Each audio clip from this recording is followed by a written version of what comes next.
So, KNYOLP in Fort Bragg is where I am now, and here is a story by Alex Bosworth, the Alex Bosworth, who has a book out that you can find on Amazon, and it's called Chip Chip Chaw.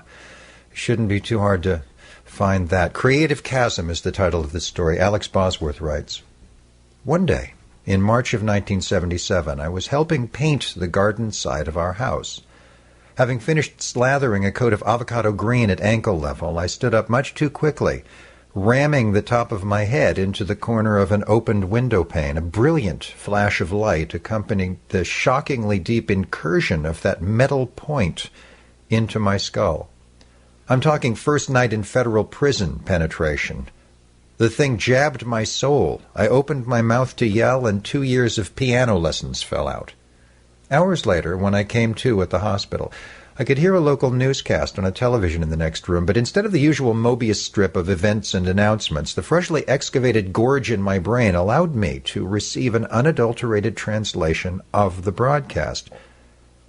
The family of Dorothy Van Vanderhooven has requested that flowers be sent in lieu of sympathy for the weekend ceremony to mark the eventual demise of Ms. Van Vanderhooven, who is alive and well and currently resides in University Heights. We just can't wait for her funeral to celebrate," said Jonathan Shedd Aquarium, for whom the famous St. Louis Gateway Arch was named. "I'd attend myself," added Mr. Aquarium, "but I lost the directions. I looked behind the chifforobe for nearly 20 minutes before realizing I don't have a chifforobe. I'm not even sure what that is.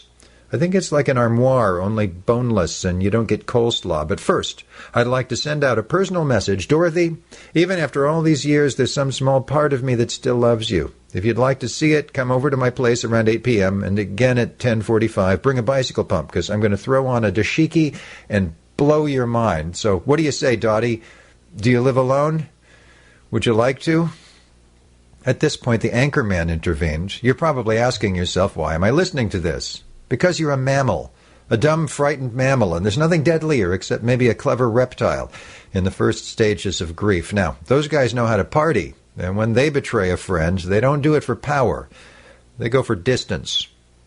I'm not sure why, but soon the transmission faded back into monotonous sports coverage and weather forecasting. I suspect the tear in my scalp had simply healed enough to block further signals from my newly formed cranial crevasse. Since then, my ability to draw inspiration from the other world has been largely curtailed.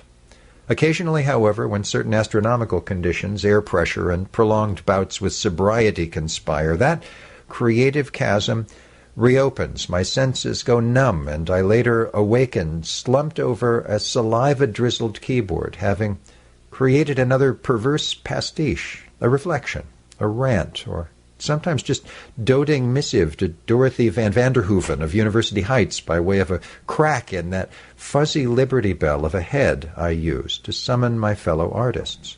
Whatever your muse may be, an opened window, an irregular growth on a frontal lobe, or just a clumsy obstetrician, we must share our unaltered transmissions with the misled masses. Head trauma victims of the world unite. I thank you. That was called Creative Chasm by Alex Bosworth.